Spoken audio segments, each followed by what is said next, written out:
Every morning, millions of people wake up to alarms they didn't set for dreams they don't believe in. They sit in traffic for jobs they don't love, to buy things they don't need, with money they don't have, to impress people they don't even like. This isn't life. It's a loop, a machine. And Charles Reich saw it coming. In The Greening of America, Reich wrote, "The official purpose of education is to make people into citizens and workers, but its real function is to produce a uniform, obedient population.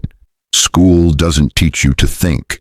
It teaches you to obey, to raise your hand, to follow the bell, to sit still, to memorize, to never question why. Think about it. We spend 12 years learning how to follow orders, wait for permission, and stand in line. And then we wonder why we feel dead inside at 30. You weren't born to be efficient. You were born to be alive."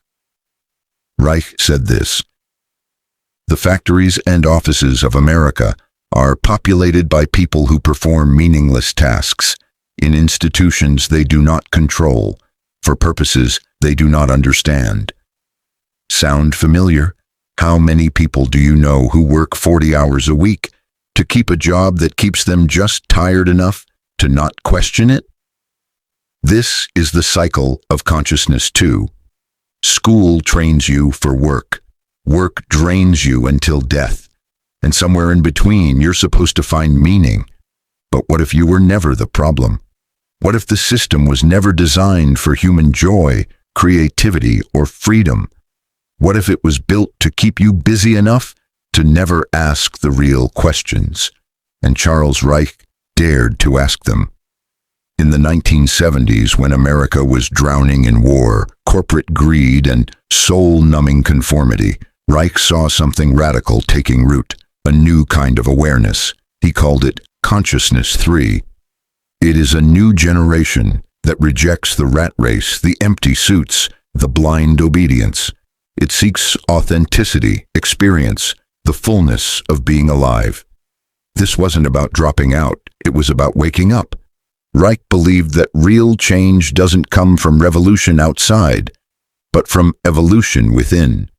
When enough people stop believing the lie that success equals suffering, the machine loses its power. Imagine a world where your job serves your soul, not the other way around. Imagine not being owned by debt, not being measured by your productivity, not living for weekends and vacations, not having to escape your own life. Because Reich wrote, "The system's greatest achievement is making people think they are free, while trapping them in invisible chains. Chains made of student loans, toxic jobs, and the fear of stepping out of line. So here's the truth. You're not lazy.